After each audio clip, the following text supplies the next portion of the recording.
Studio ঘর, রাত 2টো।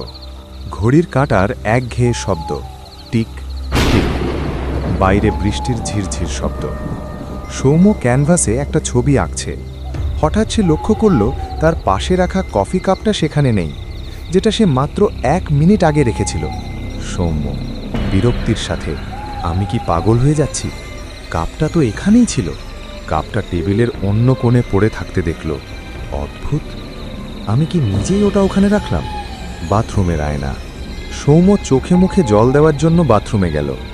আয়নায় নিজের দিকে তাকিয়ে সে থমকে গেল।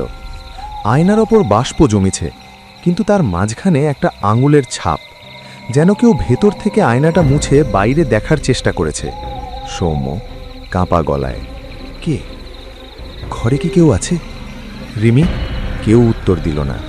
ফোনের রেকর্ডিং। সৌম্য ঠিক করল সে ঘরে একটা ক্যামেরা লুকিয়ে রাখবে, দেখার জন্য যে সে ঘুমানোর পর কি ঘটে। সে ল্যাপটপের ওয়েবক্যাম অন করে ঘুমিয়ে পড়ল। ফাস্ট ফরওয়ার্ড করা ভিডিওর শব্দ, এবং হঠাৎ একটা ভারী নিঃশ্বাসের শব্দ।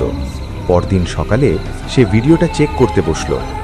ভিডিওতে দেখা যাচ্ছে রাত 3টের সময় সৌম্য নিজে ঘুম থেকে উঠল, কিন্তু তার চোখ দুটো একদম সাদা, কোনো মনি নেই।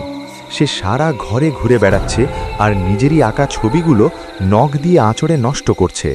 ভিডিওতে দেখা গেল ঘুমন্ত বা ঘোরের মধ্যে থাকা সৌম্য ক্যামেরার একদম সামনে এসে দাঁড়ালো।